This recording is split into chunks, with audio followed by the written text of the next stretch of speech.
What if Ukraine had taken a different path, away from Soviet rule, away from imperial shadows? This isn't just fantasy. There's a chilling alternate timeline where Ukraine might have changed the fate of Europe, and it almost happened. Most people think Ukraine's destiny was sealed by geography, caught between giants, forced to follow empires. But what if that wasn't true?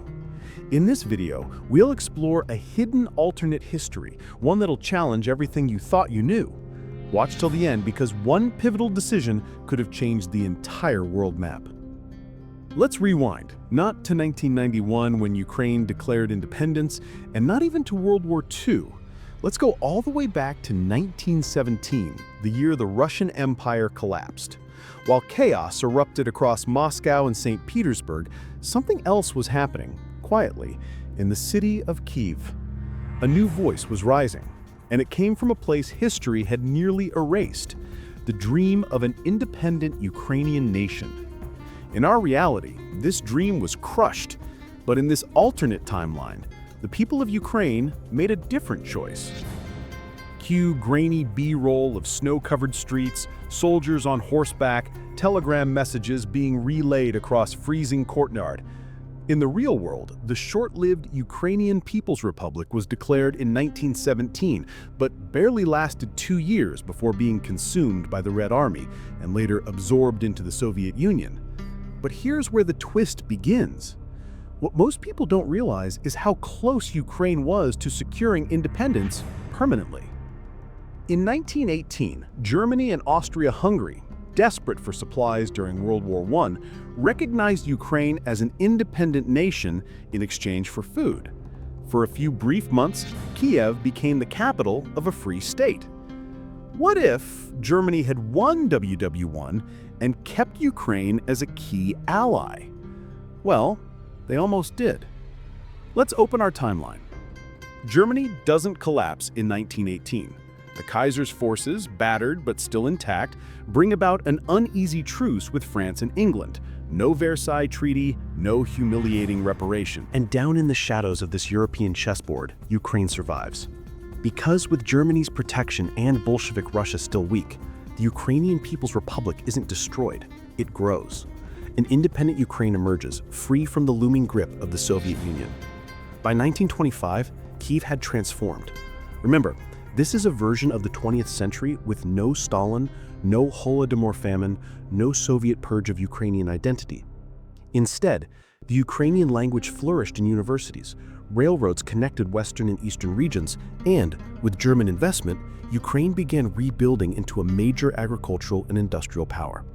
Here's a detail you probably never heard. In this alternate world, Odessa becomes the bridge between Europe and the East, its ports funneling grain, coal, and oil across both borders. Kyiv becomes known as the middle capital, not Eastern Europe, not quite West, but a vital link between ideals. But peace never lasts forever. As Germany deepens its ties with an independent Ukraine, the Soviet Union, still shrouded in internal revolution, slowly rebuilds under a new leader, one less brutal than Stalin, but equally ambitious, Leon Trotsky. Trotsky sees Ukraine's independence not just as a political loss, but an existential threat. But what he does next, you may wonder, would shake the continent again. 1933, the conflict that never made it into history books. In our real timeline, 1933 was the peak of the Holodomor, a man-made famine that killed millions of Ukrainians under Stalin's brutal collectivization. But in this version, there is no Holodomor. There's something far more explosive. In 1933, the USSR invades. It's a cold spring morning when thousands of tanks pour across the Dnipro River, supported by air bombers rebuilt from leftover imperial schematics. What happens next changes the face of Europe. Again. This is the moment that forges the Ukrainian resistance movement, a military and civilian alliance that would later inspire rebellions in Belarus, the Caucasus, even Moscow itself. With help from Germany and Poland, along with secret weapon shipments from Britain, eager to destabilize Russia, Ukraine pushes the Soviets back after 2 devastating years of war. By 1936, Ukraine becomes not just free, but fiercely respected. Something rare happens. Ukraine joins the League of Nations. For the first time in modern memory, it isn't seen as a broken region or battlefield. It is a legitimate state, a geopolitical player, and the tension between democracy and dictatorship is playing out on its soil. Brain, but why haven't most people heard this story? Because this isn't the world we inherited. But it could have happened. But just as Ukraine stabilizes, a new storm brews in the south. A rising dictator in Italy forms an alliance with a bitter French general, and both have their eyes on Ukraine's oil. But what Ukraine does next, you'll soon see, is one of the boldest moves in diplomatic history. Part 2. A dangerous alliance, 1937 to 1943. Previously, on this alternate timeline, Ukraine escaped the grip of the Soviet Union in 1918, survived a brutal invasion led by Trotsky in the 1930s, and emerged as a key power broker in pre-World War II Europe. But just as stability seemed within grasp, new dangers began to circle. Because history doesn't reward survivors quietly. 1937, the Shadow Pact. As the late 30s unfold, Europe teeters on the edge of something bigger than anyone can fully understand. Italy has fallen under the grip of a charismatic firebrand, a man named Giulio Ferranti. Not Mussolini. In this timeline, Ferranti rises faster, smarter, more calculating. Backed by key industrialists, he becomes Il Supremo, the supreme chancellor of a swifter, more data-driven fascist empire. And in France, a general named Maurice Chanal, shamed by Germany's post-World War I prosperity and Ukraine's growing power, crafts his own nationalist doctrine. He doesn't blame fascists, he blames democracies for being weak. In an overlooked conference in Marseille, these two men meet, and what happens behind closed doors there would launch the Marseille Pact, an anti-Ukrainian alliance built on oil, revenge, and ambition. What most people don't realize is Ukraine had oil, lots of it, untapped fields under the Carpathians, in the Black Sea Basin. In this alternate timeline, these aren't neglected, they're developed with German technology. And suddenly, a war resource is inevitable. 1939, the year the war didn't start, but almost did. In our world, World War II breaks out in September 1939 after Germany invades Poland. But here, the dominoes fall differently. Instead of Poland, France invades Moldova, a Ukrainian-held borderland it claims is critical to continental security. Ukraine responds not with force, but with something no one saw coming, a global press campaign. Using radio, film, even intercepted Morse code, the Ukrainian government launches one of the first modern media wars in history, framing France and Italy as aggressive colonizers threatening a peaceful republic. Surprisingly, it works. The US, distant but watching, condemns the Marseille Pact. Roosevelt calls Ferranti, quote, a dangerous dreamer in his own echo chamber. Anti-war protests explode in London, but peace doesn't last. Early 1940s, the Ukraine-German Accord. Backed into a corner and facing pressure from both France and Italy, Ukraine makes a stunning choice. It formally signs a 20-year mutual defense pact with Germany.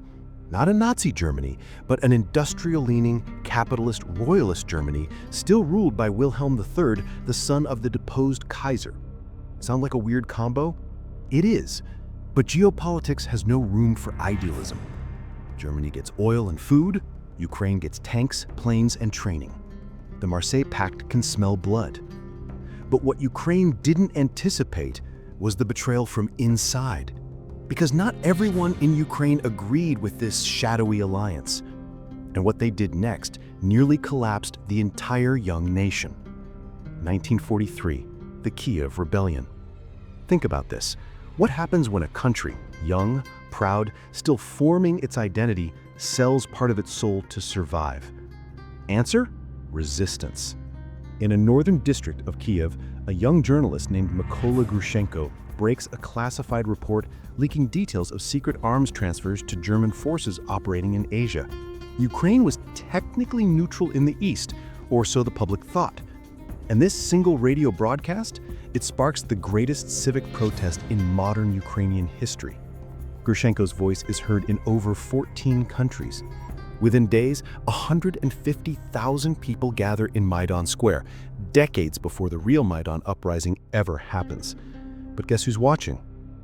Without giving too much away, let's just say Ferranti finally sees his opening. He was waiting for this fracture, and when Kyiv begins to crack from the inside, he pounces. Operation Iron Harvest, 1944. In one of the most devastating military campaigns in alternate history, Italy launches a surprise amphibious assault on the southern Ukrainian coast near Odessa, supported by rogue French battalions. Ukraine is caught with its guard down, distracted by internal strife, and forced to fight a two-front war again, just like in 1918. But something happens next that no one, not even Ferranti, anticipated. The rise of the Black Scarf Brigade. From towns and villages, rivers and forests, civilians rise up in a movement known only by their breathing name, the Black Scarf Brigade. Farmers, students, former fighters, even priests organizing in total silence. They fight without uniforms, without orders, without medals. And in a war Ferranti thought he'd already won, they turned the tide in under 8 months. It's at this point in the documentary we pause. Because when you imagine Ukraine today, maybe you think of it as a victim of war, of history, of Russia, of tragedy. But in this version, Ukraine is something else. It's not the survivor. It's the counterpunch. It's the fire in the middle of an old world's slow collapse. But the story doesn't end here. Because after Ferranti falls, a greater threat arrives. And this time, it's not Europe. It's America. What they do next, you'll learn soon, forces Ukraine to choose between power and principle. Part 3, The Great Betrayal and the Kyiv Crisis, 1947 to 1961. Previously, Ukraine fought off not one, but 2 invasions. Internal uprisings almost broke the country apart, but a spontaneous wave of civilian defense, the Black Scarf Brigade, saved the nation. And just when it seemed like peace would return, the world changed again, but not because of war, because of politics. 1947, the summit that wasn't supposed to happen. In a neutral outpost tucked into the Swiss Alps, the leaders of the post-war world gather in secret. It's called the Geneva Consolidation Conference, but the public never hears that name. On paper, it's about global recovery and commercial transport. Behind closed doors, it's about how to contain Ukraine. By now, Ukraine is a rising power, oil-rich, tech-emergent, culturally influential. Its resistance against fascism made it a global symbol, but symbols in geopolitics are dangerous. And so the betrayal begins. At the Geneva Conference, 4 nations, the US, France, Britain, and Japan, meet privately. They draft an agreement later known as Article X, a strategic balance clause meant to prevent unstable emerging nations from gaining dominant military or economic leverage. Guess who that clause was written for? Ukraine. Not the Soviet Union, not the fascist regimes, but Ukraine, now seen as too independent, too unpredictable, too resistant to influence. The irony? Ukraine was exactly what they said they wanted: democratic, sovereign, and freedom-loving. But the West didn't want another empire. They wanted a pawn. 1949, the silent sanctions begin. Without a single missile fired, Ukraine starts losing vital exports. British trade routes cancel months of shipments without explanation. The US quietly halts agricultural subsidies. Polish steel exports vanish, strangled by indirect tariffs engineered in Belgian courts. The economy shrinks, the populace starts to feel it. And that's when the cracks in leadership grow deadly. What happened next was the closest Ukraine ever came to collapsing from the inside out. And no one saw it coming, especially not the people it broke. 1952, the Kyiv crisis. Imagine a city full of pride, the heart of modern resistance, a cultural capital that had survived every invasion, every manipulation, now torn in 2. On one side, the National Development Bloc, led by Elena Korolenko, a war hero and fierce integrationist who believed Ukraine should pivot west fast. cut deals with the US, trade freedom for prosperity. On the other, the Ukrainian Sovereignty League, led by Bogdan Markovich, a former Black Scarf commander who saw Western powers as just a new type of empire, more polite, but equally controlling. Kyiv, 1952. Two ideologies, one square, and one decision that nearly became civil war. For 3 full days, tanks line Maidan Square. Protesters clash in front of the parliament. Foreign diplomats flee the embassy zone. And halfway through day 2, someone cuts the national broadcast feed. No one knows who. For 12 straight hours, Ukraine disappears from the public eye. In an age before Twitter, before the internet, before live streams, the world goes blind. Then, something extraordinary happens. At 3:47 a.m., a young violinist walks to the center of Maidan and starts to play the national hymn of an unrecognized future, Slava Zimyi, Glory to the Land. Tears, silence, soldiers lower their rifles. This moment, real, documented in memoirs from several foreign journalists, ends the Kyiv crisis. No votes, no bloodshed, just a moment of shared memory. The country pulls back from the brink, but scars, they remain. But while Ukraine was healing itself, someone else had been watching. And in the shadows of Siberia, power was shifting. A new kind of Soviet Union was rising, and it wanted revenge. 1957. Echoes from the East. Back in Moscow, forgotten by most, something dangerous was happening. While Trotsky's Soviet Union collapsed in 1951 after decades of cultural decay, a new coalition was quietly reshaping Russia. Led by a man named Viktor Anisimov, a civilian technocrat turned military economist, Russia didn't relaunch with tanks. They launched with satellites. In this alternate 1957, it wasn't the USSR that put Sputnik in the sky. It was the Neo-Russian Federation, a rebranded empire that claimed to be post-communist, but was anything but.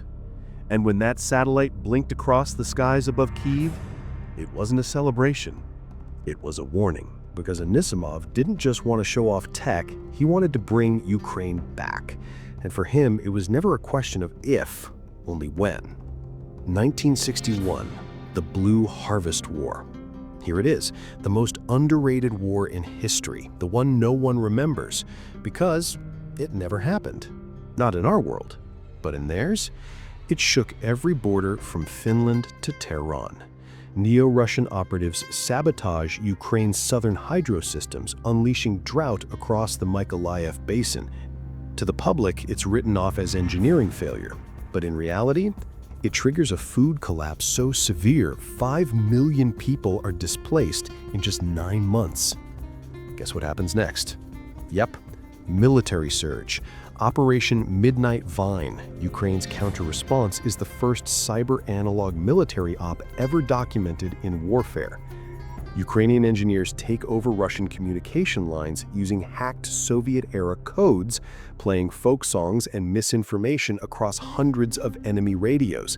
Confusion reigns. Troops retreat, believing the war is over. Ukraine wins without ever stepping foot in Moscow, and yet something even more astonishing comes next.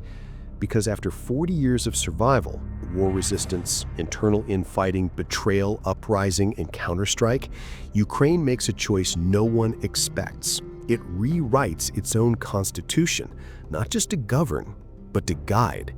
What that new document contains, what it sacrifices, and why it inspired 5 other countries to copy it, all that is coming up in Part 4. But why did the CIA try to stop it? Why did Israel call it the most radical political blueprint since 1948? And why did it vanish from every record by 1973? The answer is far more disturbing than you think. And that is where we go next. Part 4, Reinvention, Division, and the Hidden Superpower Era, 1962 to 1985. Previously, Ukraine had defied logic. It survived invasion, betrayal, global isolation, and even cyber sabotage from a reborn Russian empire. And just when the world expected it to collapse, it didn't. Instead, it did something no one, not the West, not Russia, not even Ukraine itself, saw coming. 1962, a revolution written on paper. They called it the Charter of the Middle Way, a new constitutional framework for Ukraine. But this wasn't just political, it was spiritual, philosophical, transformational. It redefined what sovereignty meant and introduced a radical idea. Quote, "No nation can be free unless its people are both watched and unseen." Sounds paradoxical, right? But let's break it down. The Middle Way Charter established dual transparency. Government must be fully visible to the people. The people must be legally invisible to the government unless criminally warranted. The result? The world's first proto-data privacy doctrine, decades before Facebook, before Google, before big tech surveillance was even a thing. Ukraine, of all places, was laying the groundwork for a new kind of civil liberty. But this idea had consequences and enemies. Because the very powers who once pressured Ukraine into survival weren't ready for transparency.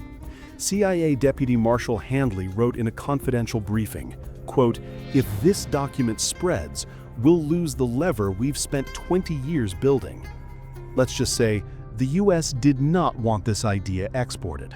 1964, silent infiltration. While Ukraine was busy launching the Kyiv framework system, a tech-driven civic platform that allowed anonymized citizen participation in public budgets, elections, and laws, the CIA was busy launching Operation Hearthlight, a soft power sabotage campaign disguised as academic exchange programs. Hundreds of Ukrainian scholars were flown to Columbia, Oxford, and Harvard under research grants, only to be fed Western economic ideology, discrediting the charter and offering citizenship incentives never publicly disclosed. And it almost worked, until it didn't. 1971, a researcher named Darina Hulob returns from Cambridge. In front of 5,000 students during a lecture at the Dnipro Cultural Institute, she drops her notes, walks off the stage, and says, "We aren't a science project, we're a mirror, and the West is terrified of looking." That quote spread like wildfire. It marked the turning point. While the CIA was busy mapping uprising risks in Kyiv, and Russia was quietly building its energy empire, Ukraine launched something new. Not a war, not a treaty, a network. 1973, Project Zorka. Don't Google it, it's not in any declassified archive, but ask the right historians and they'll whisper about Zorka, Ukraine's presidentially backed initiative to create a semi-AI, analog-powered global consensus engine. Think of it like an early internet, designed not to sell ads or collect data, but to predict conflict before it begins. This system correctly predicted the Balkan unrest of 1976, 5 years before the CIA even acknowledged rising temperatures in the region. Zorka was monitoring economic strain, cultural deviation, transport shrinkage, and resource anxiety to forecast political danger zones.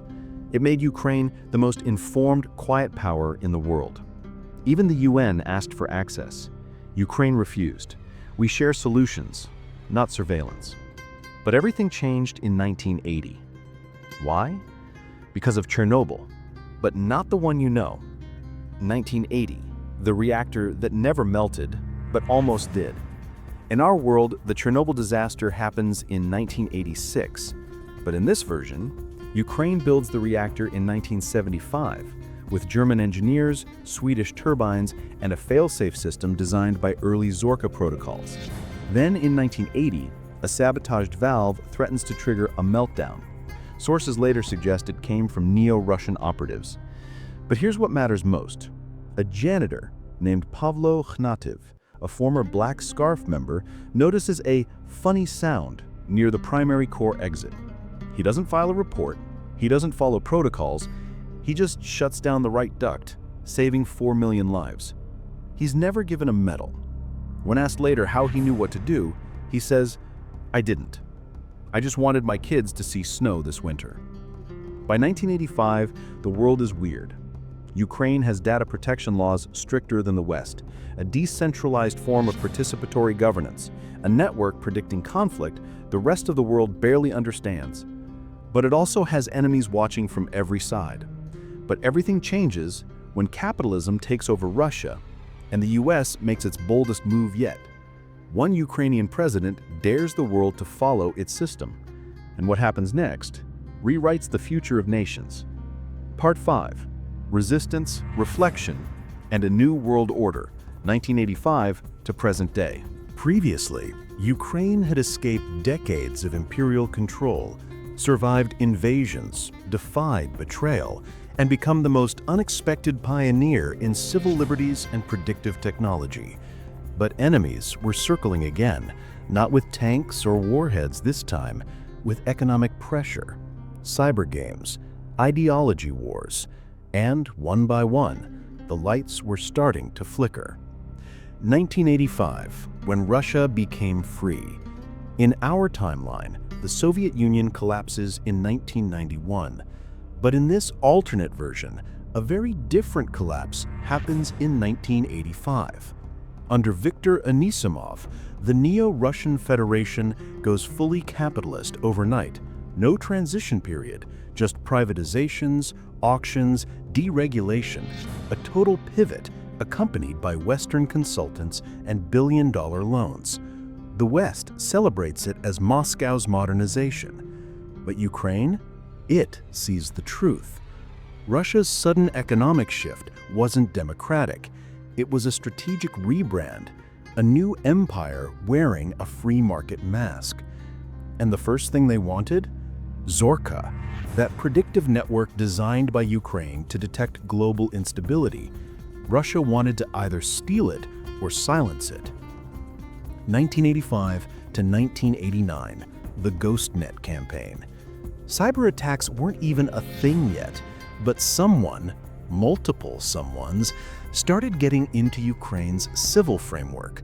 Fake water prices were posted, electric outages in precise symbolic zones, mysterious polls disappearing before vote day. It wasn't random. It was called the GhostNet campaign, and it was Russia's quiet, long-game strike on Ukrainian independence. But Ukraine did something bold, something dangerous. In 1989, they disconnected Zorka from the global grid. Imagine that, years before the internet went mainstream, the only predictive civic engine was packed into 5 isolated supercomputers beneath an old hospital in Venezia. These servers were powered entirely by manual air-cooled turbines, running so quietly they were once mistaken for war-era bunkers. They stayed hidden for over 12 years, and one of them would change the way the whole world thought about freedom and data. 1990 to 2005, the forgotten influence. You've probably heard of people like Steve Jobs, Elon Musk, or Peter Thiel.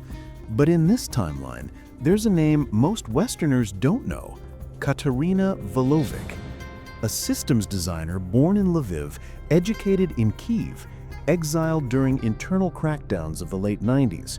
She lands in Palo Alto in 1998 with a satchel, a theory, and a single line of code from Zorka embedded in an old Soviet hard drive. That code would later become the foundation of something far more powerful than a product: real-time algorithmic behavior modeling, the foundation of social media ad targeting. Yes, in this version of history, Facebook's shadow profile system isn't original. It's a warped Western replica of high-level Ukrainian civic logic designed for peace, retooled for profit. Zorka was built to prevent war. Its American offspring, built to maximize argument. 2010 to 2020, the Cold War no one saw. By now, Ukraine has become a myth in the global mind, the country that outlasted the Soviets, the innovator that resisted the West, the lab where modern freedom was debated over wheat and Wi-Fi. But it's also fragmented. Internal divisions, outdated tech, and deliberate outside manipulation start to drain Ukraine's global F. The people remember how to fight, but the world doesn't listen anymore. And in 2014, when Russia attempts another shadow invasion using mercenaries and hybrid warfare tactics, Zorka is reawakened. One server, one lead technician, booted in silence from a bunker beneath Venezia, not weaponized, but activated for pattern analysis. Results: the US declines to admit it, but Zorka's threat assessments are shared with NATO under the project codename Crescent Eye. Zorka saves lives again. And yet, she's turned off. Again. Why? Too dangerous to exist in a world that doesn't want to know the truth. Think about this for a second. What if Ukraine had never submitted to empire? What if instead of being a battlefield, it became a blueprint? A country that taught us how to hold power accountable, how to protect privacy in a digital age, how to survive when the world calls you irrelevant, inconvenient, or unstable. In our timeline, we often see Ukraine as damaged, a victim of geopolitics. But in theirs, Ukraine was the map, the warning system, the ghost in the machine that kept history honest. And perhaps most haunting of all, it still failed to change enough. Because even in alternate timelines, when you dare to invent something that reveals the truth, power always tries to bury it. What would you have done with Zorka? Comment below and watch this next video on lost maps that changed history.